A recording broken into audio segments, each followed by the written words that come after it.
แนวขัดอันนี้เนาะแนวขัดหม้อขัดถ้วยนี่แหละอันนี้แนวขัดคือกันขัดหม้ออันนี้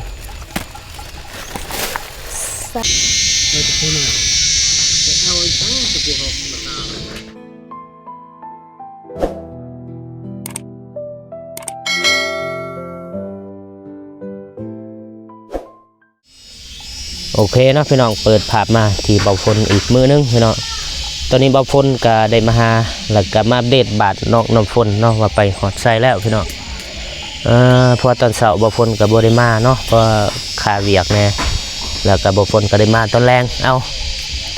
ถือว่ามุงหลังคาเลยครึ่งนึงพี่น้องเอาไปจะได้เดี๋ยวเบาฝนสิพาไปเบิ่งนะพี่น้องก่อนเสร็จไปก็กราบทักทายสบายดีเด้อสวัสดีพ่อแม่พี่น้องบดสุขูสุคนเนาะบ่ว่าอยู่ภายในและก็ต่างประเทศกายินดีต้อนรับเข้าสู่สองเบาฝนลาวไต่นะพี่น้องเนาะพอดีตอนนี้เบาฝนน้องน้ำฝนกำลังนึ่งข้าวอยู่ไปมือกล่องไป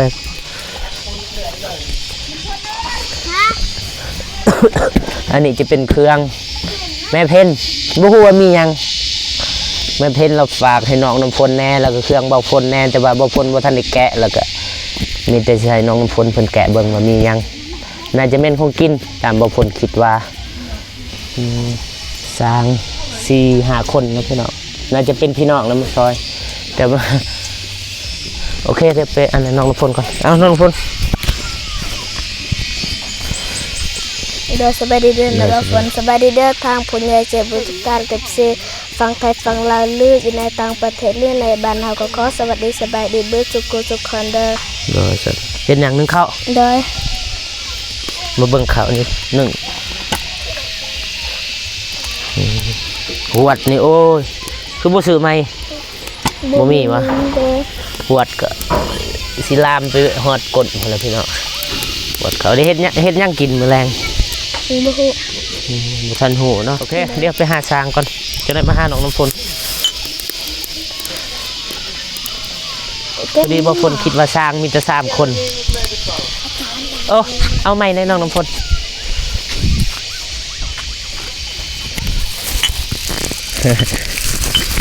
สบายดีเด้อแม่น้องน้ำฝนสบายดีเลยสบายดีนี่บ่คันใดแม่นขึ้นยากบ่เดี๋ยวเราเนี่ยเพื่อจะต่อกดเอาในเข็มในตัดเข็มนี่ก็อยู่กัดเร็วหรออันไหนแก้วลงตาเอาไปเจ็บไม่ตัดมันดูกี่ตัดเอามาคนไทยเองก็ได้อยู่เนาะอีเนาะไอ้ยะสบายดีเด้อสบายดีมันมูทุกคนสบายดีผู้นี้สร้างบ่ดิสร้างบ่ทางลังบะมีเครื่องประกอบเอาเอ็มร้อยบะมีเครื่องประกอบแต่ว่าบ่ครบทำเล็กน้อยเลยครับว่า3 คนอยู่นี่ก็เลยซื้อซ้ำแม่นตอนมันเบิ่งซื้อบ่ใจเด้อเด้อถูกสัมภาษณ์สร้างอันนี้ก็คือพี่น้องนะพี่น้องมาซอยทางพ่อเฒ่าเพิ่นก็มาซอยทางน้องน้ำฝนพอดีมื้อนี้บ่ฝนมาอัปเดตนี่แหละประมาณนี้แหละพี่น้องถือว่ามีการเปลี่ยนแปลงในมื้อนี้ได้มุงหลังคาครึ่งนึงแล้วได้จ้ะเดี๋ยวจะดอกตะปูเนี่ยก็แซ่บกว่าแต่เช้าบ่เฮ็ดแต่เช้าบ่นี่ก็แต่เช้าเฮ็ดแต่7 โมงผู้ได้สร้างใหญ่อยู่นี่จะหน่อยสิขอสัมภาษณ์สร้างใหญ่สร้างใหญ่อยู่ลุ่มเนาะปีกย่อยอยู่เทิงท่านลูกน้องคนเฒ่าได้สร้างใหญ่นี่แบบสร้างใหญ่เงินได้พอทันเป็นนั่นนั่นมันก็เป็นเชิงสบายดีเด้อสร้างย่อยปีกย่อยอยู่เทิงก็แหวนนึกปะกลองหมัดที่แท้ก็ต้องนึกดอกในแค่เรากระบะที่ไม่เราใจหายยังเบรกก็ต้นหล่อนอัดตึงหล่อนอยากเห็นผู้ปกหน้าเด้เอาเฮ็ดบ่เถอะ นั่นในเอื่อน บ่เทิกแล้วจะตัดเนี่ยน่ะ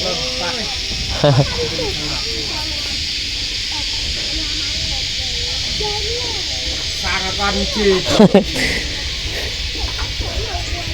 มื้ออื่นแล้วบ่หลังคาแล้วบ่ มันเนกันแล้ว มื้อนี้โอ้สิเฮ็ดจนค่ำพุ่นแหละบ่แล้วดอกครึ่งหนึง จะม่องนี่ 4 โมง 5 โมง แล้ว มีได้เบื้องนี่แล้วบ่ เสื้อ โอ้ยบ่ตอกเบื้องนี่ มีเหนือให้แล้วตอนนี้จะกลับที่กระเทาะอันดาว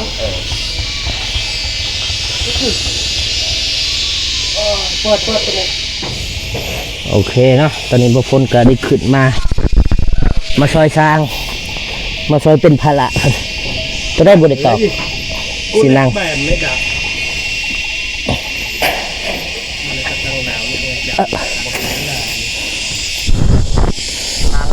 จริงจัง สร้างปีกย้อย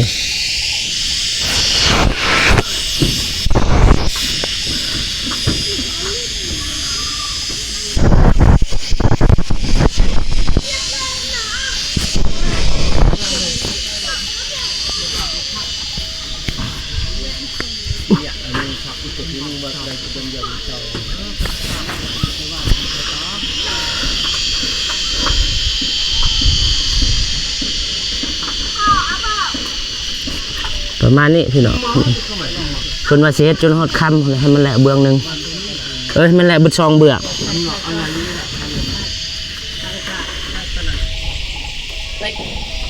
ตั้งฉากแล้วตะลง สูงเติบเนาะพี่น้องเนาะ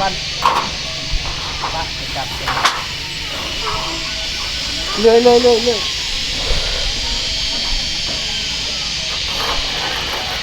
ยังแล้วไม่จ่า เนาะก็ไปเนี่ยตอกกดบวกแน่ FC อยากเห็นหน้า บ้า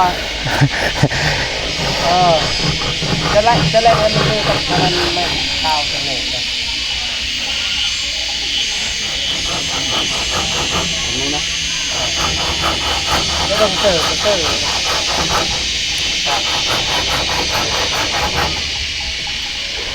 มุงราคากับแข้งค่อนเลย แม่นบ่ มุงแข้งค่อนเลยบ่ได้คำนี้ แม่นแล้วฝนตกเบิดมือเนาะ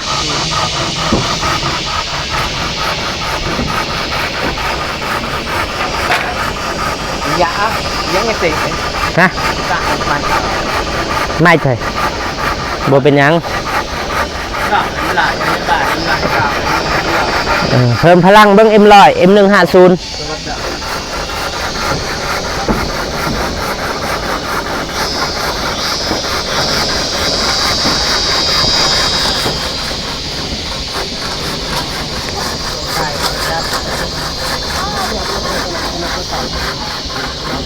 Chính bản là cái ngay tạp gì nữa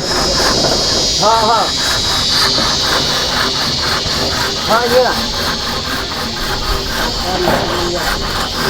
đâu không anh tạo gì ở chỗ trong mười mẹ ấy đâu chắc lời em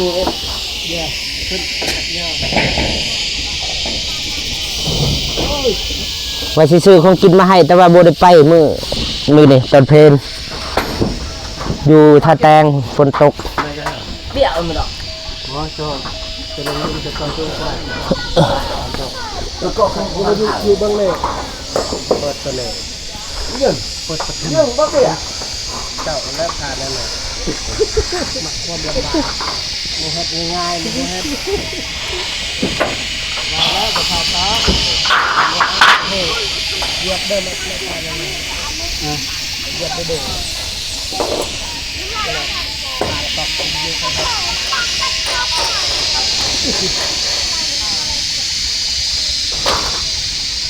มันจะมึงขึ้นเหนื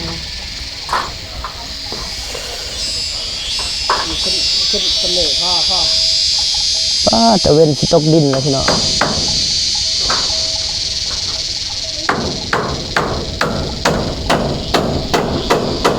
บรรยากาศเนาะพี่น้องเนาะ บรรยากาศดีดีตอนนี้ฝ่าลังฝน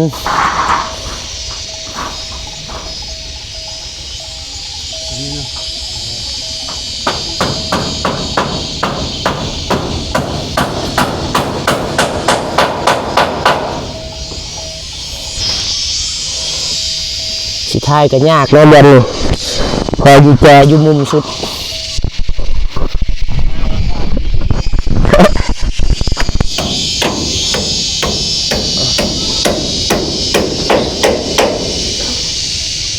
อันนี้จะเอาตะปู6ต่ออีกผู้หน่อยทำไมเอาตะปูหน่อยจะเอาอีกตั้งตะปู6มาตาดีแปล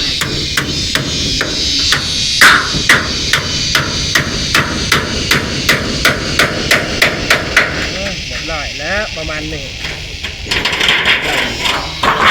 มันง่ายเด้อย ากเนาะ พออยู่ตรง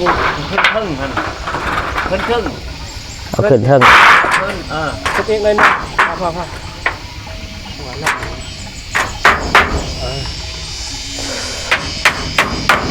มันไม่ได้อันดังไหน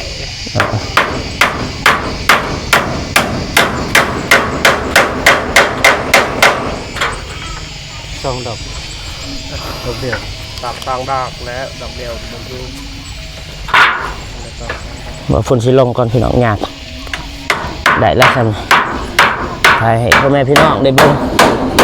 ว่าเพื่อนน้องคนไปหอดใช้แล้วมึง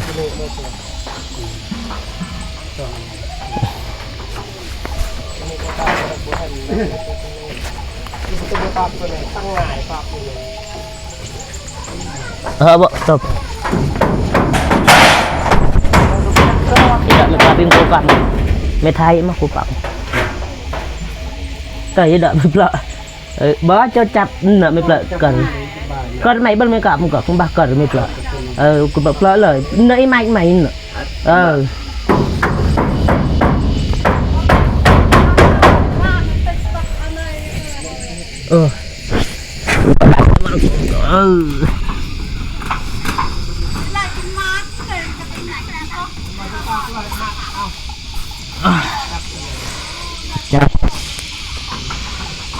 Chạy đó không hả?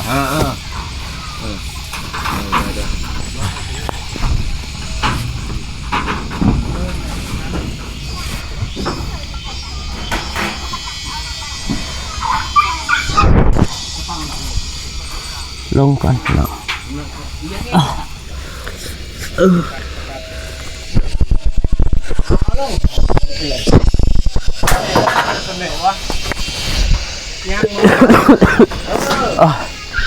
เป็นวัดเนาะบ่สบายแน่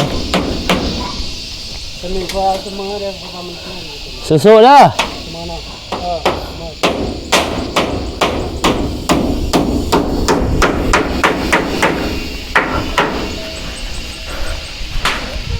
ประมาณนี้แหละพี่น้อง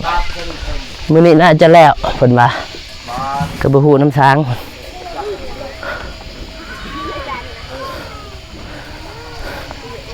ว่าคนหลายแท้สบายดีเด้อมื้อกล่องเอาจับกล่องโอเคเนาะพี่น้องพอดีเบาฝนได้เครื่องจากผู้ใหญ่ใจบุญทางแม่เพ็ญ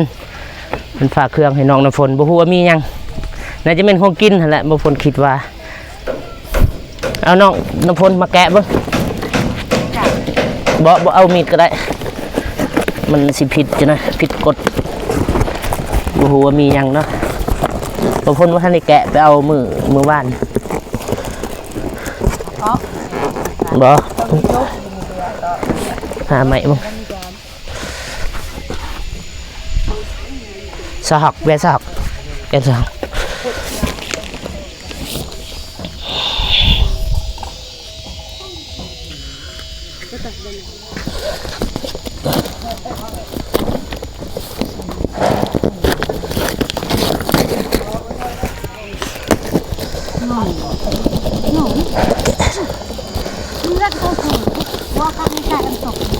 พวกผักหยอกผักหญ้านี่แหละ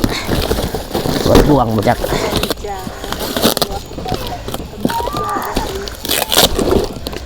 สบายเนาะทุกคน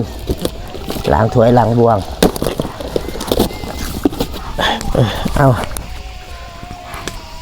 โอ้ยแกะเบิ่งฮะแกะเองพุ่นไปพุ่น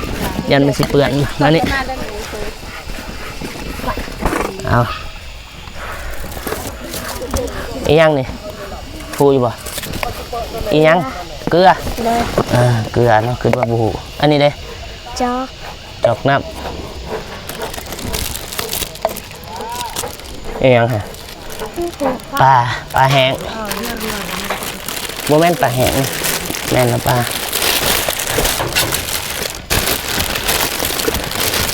อีหยังนี่เอาเบิ้งมาเอาออกเลยอีหยังนี่บวงหยักหรือว่าจองเนาะบวงหยักสบายนี่เล็กคีบทานคีบของกินก็ได้เป็นเครื่องครัววัดมีดนี่ เลย อันนี้คือมีดเนาะอันนี้ยังเลยบางคนรู้จักสิเอิญผัดเป็นฮะตะลิวตะลิวเนาะแม่น้องน้ำพลหูอันนี้เล็กคีบคือกันอันนี้คีบทานคีบยังคีบไฟคือยังจังมาหอนมึงลายสิ่งลายยางเนาะอันนี้ยังชื่ออยู่บ่บางคนว่า เลยคือ จองก็ได้เนาะหรือว่าบวงยักษ์ก็ได้สบายเอาตัวนี้ลืมตัวนี้ของเบาฝนเนาะอันนี้ป่าแห้งเลยบ่คุณเชื่อไว้ตั้งหากอีหยังมักพริก เผ็ด เด้มักพริกเบิดคันมันมีมักพริกแหละตากแห้งแล้วมาใส่นี่ให้เป็นระบบระเบียบเด้อ เลย กระปุกกระมือออกเลยอีหยังยกให้เบิ่งก่อนอีหยังนี่ หอมแดง หอมแดงนะพี่น้องเนาะสบายตำจุกตำแจวให้สร้างคนกินเปิดรถอีหยังกัดสบู่หรือบอนเหมียนสบู่กัดบัวให้สบู่มันเปื่อยมันยังอันนี้ยังสบู่โปรเทคสบู่โปรเทคเนาะพี่น้องเนาะนั่นเดี๋ยวสบู่อันนี้แกะแล้วมาไว้อยู่นี่จังบ่เปื่อนบ่เปื่อนอันนี้ก็สบู่จอกสแตนเดร์ดอันนี้สบายมีจอกให้สร้างคนกินน้ำเด้อเพราะแม่นเอาเพิ่นเอาให้แล้วจะสิปะอยู่ฮะเอาให้แล้วเอาน้ำให้สร้างคนกินจอกเลยเอาออกรถ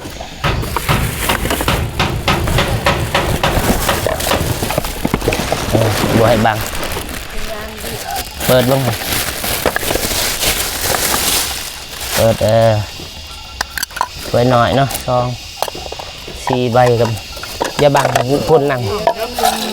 ปลาหลาดใช่ไหม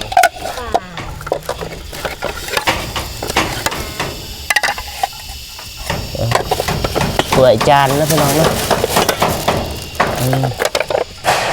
บวงดำนี่บวงยาว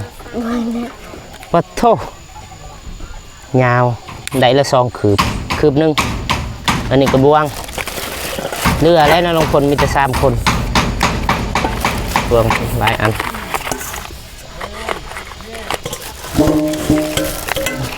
หลายสิ่งหลายอย่างเปิดอีกนี่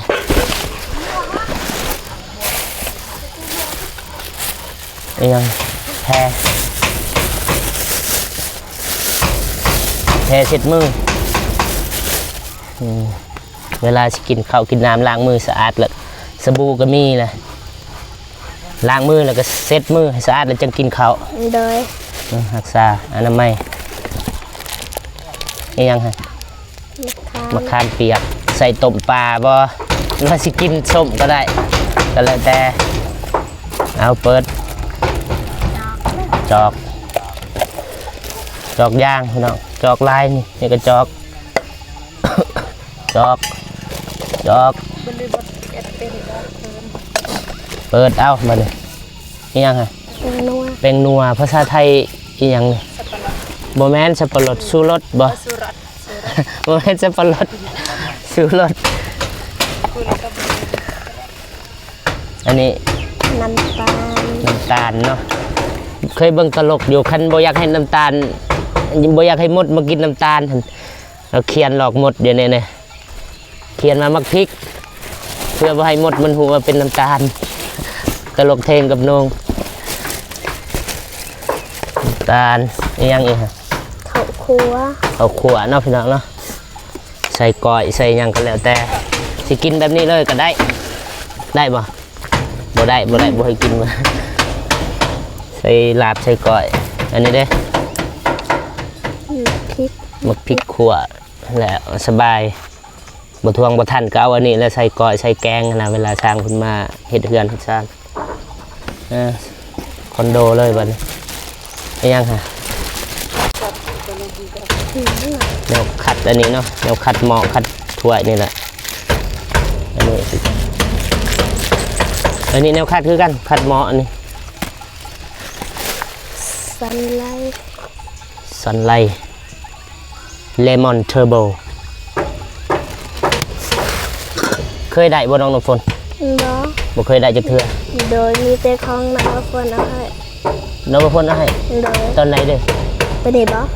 นี่เค โอ้ ย ตัวนี้แบบเครื่องแบบผู้ใหญ่เพิ่นให้แบบนี้เคยได้บ่ บ่ ในชีวิตครั้งแรกในชีวิตบ่นี่ โดย ถ้าว่าน้องน้ำฝนเพิ่นคือเบาฝนก็ได้เว้าในคลิปเนาะเพราะน้องก็เป็นคนดีบางเทื่อต่อไปน้องก็จะได้แบบนี้ตลอดเพราะทางแม่เพิ่นก็ช่วยเหลือตลอดเนาะทางแม่เพ็ญเครื่องอันนี้เป็นเครื่องแม่เพ็ญเด้อ โดย ชื่อที่แม่เพ็ญ คือ เราเคยซอยจะบ่ เคย มีแต่ว่าฝากน้องน้ำฝนขอบใจทางแม่เพิ่น โดยการเอิ้นงดลูกขอขอบคุณทางแม่เพนก็คอยทางแม่เพนและทางผู้ใหญ่ใจบุญ FC ก็คอยทางผู้ใหญ่จงอยู่เย็นเป็นสุขกายสุขใจขอให้สุขภาพแข็งแรงความเจ็บส่วนไหนของใครจะมีขอให้ทางไอ้เมย์แห้งปังตลาดปีตลาดสานไม่หาจาได้เถิงนอนก็คอยได้เงินหมื่นตื่นก็คอยได้เงินแสนย่างแกงแขนก็คอยได้เงินล้านย่างกลางบ้านคอยเป็นมาเศรษฐีหน้าบ่าวฝนนั่นเด้อที่มาสะพานบันใจได้สาธุ สาธุโอเคพี่น้องเรียบร้อยเบาฝนก็ได้อัปเดตบ้านส่วนหนึงแหละอัปเดตให้พ่อแม่ผู้ใหญ่ใจบุญเพิ่นได้เบิ่งเนาะว่าเพื่อนน้องน้ำฝนมื้อนี้ไปฮอดไซแหละหวังว่าอีกชั่วโมงหรือว่า2ชั่วโมงน่าจะแล้วอีกเบื้องนี้เนาะมีแต่ว่าถามมื้ออื่นเบาฝนก็สิมาอัปเดตอีกเทื่อนึงบางเทื่อทีมงานเฮาถ้าว่าไอ้เตียงเพิ่นทันตอนแรงจังหน่อยเพิ่นน่าจะมาอยู่ถ้าว่าบ่ทันก็บ่เป็นหยังเบาฝนก็ได้อัปเดตต่างหน้าทีมงานแล้วก็อัปเดตให้พ่อแม่ได้เบิ่งแล้วก็ได้มามอบเครื่องเนาะให้น้องน้ำฝนก็คือเครื่องแม่เพ่นทางฝั่งไทยเนาะเพิ่นก็เคยช่วยเหลือทางน้องน้ำฝนแล้วก็ทางบ่าวฝนน้องเดิมยังก็เคยได้เบิดแบบนี้แล้วก็มื้อนี้ก็ฝากให้น้องน้ำฝนแล้วก็ฮอดแต่บ้านนี้แหละแต่ว่าบ่าวฝนบ่ได้มีโอกาสแล้วก็มื้อนี้ก็ได้มาให้แล้วก็ได้มามอบทางน้องน้ำฝนก็ดีใจทางน้องน้ำฝนเด้อ โดย มีแต่ว่าเก็บรักษาบ่ให้เสียหายนะของเพิ่น โดย เพราะว่าเพิ่นให้ด้วยใจอะนะเพิ่นไอ้ต้นแล้วเพิ่นจังให้คนอื่นเพิ่นบ่ได้ให้มีแต่คนที่เพิ่นไอ้ต้นก็คือบ่าวฝนน้องน้ำฝนเทื่อน้องน้ำฝนรักษามื้อหน้าเพิ่นก็จะส่งมาอีกอันนี้คือปลาแห้งอันนี้มื้อได้บ่มีของกินก็ทอดให้สร้างเพิ่นกิน โดย ทอดหรือว่าปิ้งก็ได้อยากขึ้นหลาแน่อยากอันนี้แน่ก็บ่เป็นหยังล้างเอาเด้อเพราะดนแล้วเราฝาก10มื้อ3มันสิฮอดลาวโอเคพี่น้องคนอื่นมาบอกฝนบอกคนใจผู้ใหญ่ใจบุญทุกท่านเนาะที่เขามาเบิ่งมาติดตามรับชมส่องของเบาฝนเนาะแต่จนจบแล้วก็พิเศษบอกใจทางแม่เพ่นที่ว่าฝากเครื่องฝากของให้น้องน้ำฝนแล้วก็ให้เบาฝนเป็นสะพานบุญเนาะเบาฝนขออวยพรให้แม่จงอยู่เย็นเป็นสุขกายสุขใจเด้อสุขภาพแข็งแรงความเจ็บบ่ให้ได้ความไข้บ่มีบ่ไปกับพี่บ่นี่กับเพิ่นเด้อให้ลำรวยๆปรารถนาสิ่งใดขอให้ได้สิ่งนั้นสมดังปรารถนาไปไสมาไสก็มีแต่คนหักคนหอมเฮ็ดธุรกิจอันใดการงานอันใดขอให้ราบให้ลื่นให้ประสบผลสำเร็จในหน้าที่การงานต่างๆเด้อสาธุโอเคพี่น้องมีแต่บ่ฝนแล้วก็น้องน้ำฝนก็สิขอจบคลิปเพียงเท่านี้เนาะพอๆกันคลิปต่อไปสำหรับคลิปนี้บ่ฝนขอกล่าวว่าสบายดีเด้อบ๊ายบาย